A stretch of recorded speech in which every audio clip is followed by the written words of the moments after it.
गेली आठवडाभर प्रचंड पाऊस प्रामुख्याने धरण क्षेत्रामध्ये पडल्यामुळे महाराष्ट्राच्या सगळ्या जिल्ह्यांमध्ये ही स्थिती निर्माण झाली.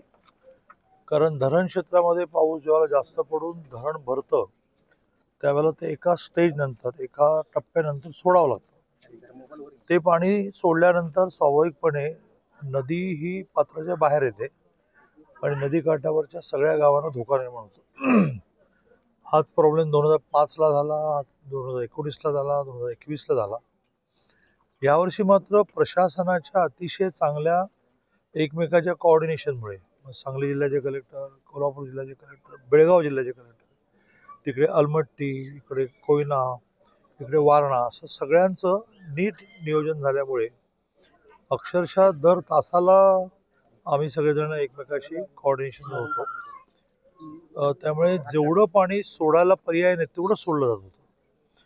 परमेश्वरी कृपेने करता करता पाऊस धरण क्षेत्राचा थांबला आणि आता डिस्चार्ज हा जो कळणारा शब्द आहे तो डिस्चार्ज आपल्याला खूप कमी करायला लागल्यामुळे पाणी जे वेगवेगळ्या ठिकाणी शहरात आलं होतं, जसं आम्ही पलूसला जाऊन आलो, वाळवा तालुक्यात जाऊन आलो, त्या सगळ्या ठिकाणचं पाणी बॅक गेलं आहे. म्हणजे हा शेवटी पाण्याचा गुणधर्म आहे की त्याला ज्यावेळेला धरणातून किंवा नदीतून पुढे पुश होत नाही तर ते पुन्हा बॅक जातं. आता ते पाणी 2-2, 3-3 दिवस आत आल्यामुळे अनेक ठिकाणी घरं पाण्याखाली होती, अनेक ठिकाणी पिकं पाण्याखाली होती. माननीय मुख्यमंत्री महोदयांनी लगेच घोषित केलं आहे की याचे सगळ्याचे पंचनामे तयार करा. आणि 2019ला आलेल्या संकटामध्ये मी स्वतः महसूल मंत्री होतो. कोल्हापूर, सांगली दोन्ही ठिकाणच्या पुरामध्ये अक्षरशः पायरून आम्ही सगळेजण उभे होतो आणि देवेंजींनी ऑर्डर दिली होती की जे तिथे लोकांना वाटेल त्याचं जे आर काढा. आणि त्यामुळे गाडीमध्ये एका बाजूने सगळी टायपिंगची व्यवस्था आणि काहीच शिल्लक राहिलं नाही. म्हणजे 21च्या पुराच्या वेळेला राजू शेट्टींच्या मोर्चाची मागणी काय होती, 19चा जी आर इम्प्लिमेंट करा. इतकं तो 19चा जी आर परफेक्ट झाल्यामुळे तोच आता लागू होईल की ज्याच्यात भांडी वाहून गेली त्याचे पैसे आहेत, कपडे वाहून गेले त्याचे पैसे आहेत, दुकान वाहून गेले त्याचे पैसे आहेत, घराच्या पडझडीचे पैसे आहेत, शेतीच्या नुकसानीचे पैसे आहेत, हे सगळे सगळ्यांना मिळतील. याच्यावर कायमस्वरूपी तोडगा का निघत नाही? नाही, कायमस्वरूपी तोडग्याचे त्या वेळेला काही उपाय योजले जात आहेत. जसं आता शहरामध्ये नाले रुंदीकरण, नाले खोलीकरण, गटरमधून पाणी वेगाने वाहून जाण्यासाठी ज्या फ्लोने पाणी आत येतं त्या फ्लोने पुढे नाही गेलं तर ते तसंच बॅक जातं. त्यामुळे मोठ्या पाईपलाईन टाकणं, अशासाठी वर्ल्ड बँकेने आता आपल्याला 600 कोटी रुपये सँक्शन केले आणि अगदी शहराच्या कोपऱ्याचा विचार करून टेंडर निघाला आहे. त्याच्यातून शहरात पाणी जे साचतं तो विषय संपेल. आता इथे जे अगदी काठावर घरं करून बसलो आहोत आपण, ते पर्यायी जागेला तयार नाहीत. त्यांचं म्हणून आमचे इथे व्यवसाय आहेत. अदरवाईज मी कमिशनर होताना तेच म्हटलं की शहरात एखादी चांगली जागा करू, सगळा FSA युटिलाइज करू. बरं, हे अपार्टमेंटमध्ये राहणार नाही, त्यांना खाली राहायची सवय झाली, ते दुसऱ्या जागेत जाणार नाही, त्यांना ह्या जागेची सवय झाली.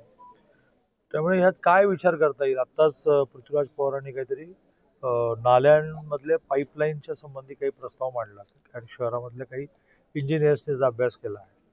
मध्येच कोणीतरी असं म्हटलं, बहुधा सूर्यवंशींनी म्हटलं की आपल्याला रिटेन्शन वॉल ज्याला म्हणतो, हे पाणी अडवणाऱ्या वॉल, तर त्या सगळ्या प्रस्तावावर अभ्यास केला पाहिजे. तर बेस्ट प्रस्ताव हा असतो की इथे पाणी येतं ना, कुठपर्यंत येतं, तिथपर्यंत घरं नाहीत.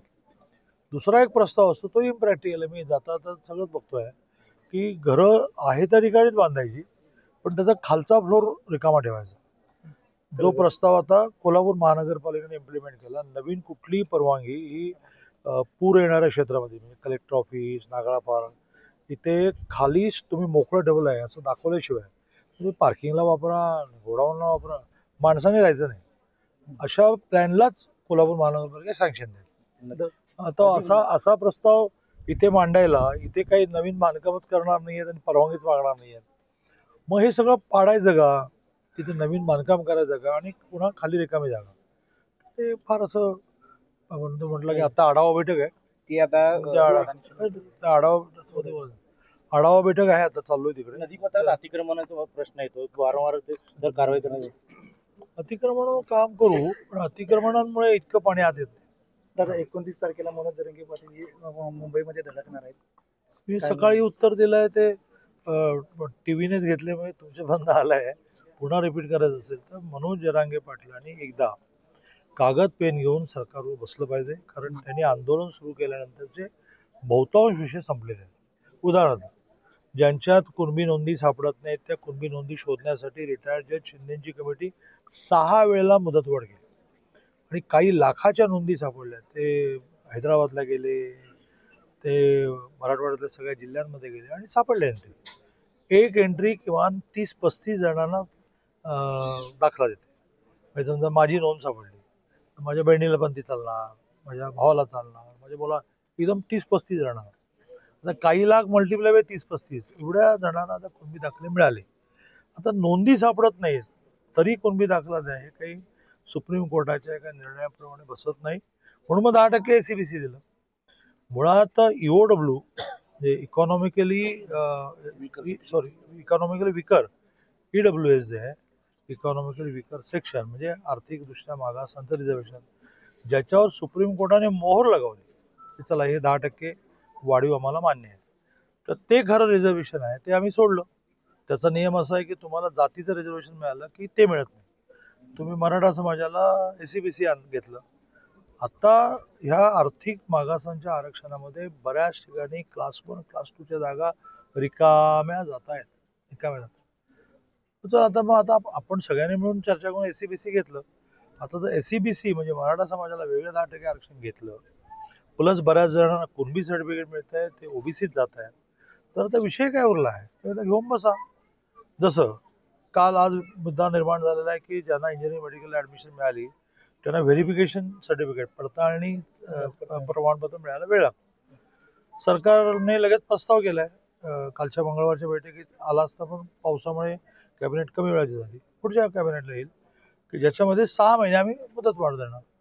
असे प्रश्न घेऊन बसलं पाहिजे. आउटराईट मराठा समाजाला कुणबी म्हणा, हे जरी सरकारने लोकांची मागणी आहे देऊन टाका असं म्हटलं तरी ते काय न्यायालयात टिकत नाही. त्याला पर्याय म्हणून SCBC दिलेला आहे. आणखीन कुणबी नोंदी सापडाव्यात म्हणून सारखी शिंदे कमिटीला एक्सटेन्शन देतो. काय मिळणार, कारण ही आपल्या कर्माची फळ आहेत म्हणून. पाशा पटेलांशी बोलतो, कारण तुमचं काय झालंय सगळ्यांचं, मी तुम्हाला दोष देत नाही, पण ते धचं मा तुम्ही लई करता. पाशांशी बोलतो मग हे बोलणं योग्य आहे का? त्यांनी म्हटले की वर्षातले 322 दिवस असेच राहणार. मुळात पाशा पटेल हे बेसिक म्हणजे तळातला शेतकरी नेता असल्यामुळे असं ते बोलणार नाहीत. पण आता माझ्या बाबतीत 10 वेळा घडलंय की मी काय बोललो, तुम्ही काय दाखवलं, आंदोलनं काय झाली, आंदोलन मागे घेतली गेली. त्यामुळे तुमच्याशी बोलताना सांभाळून बोलायला लागतं.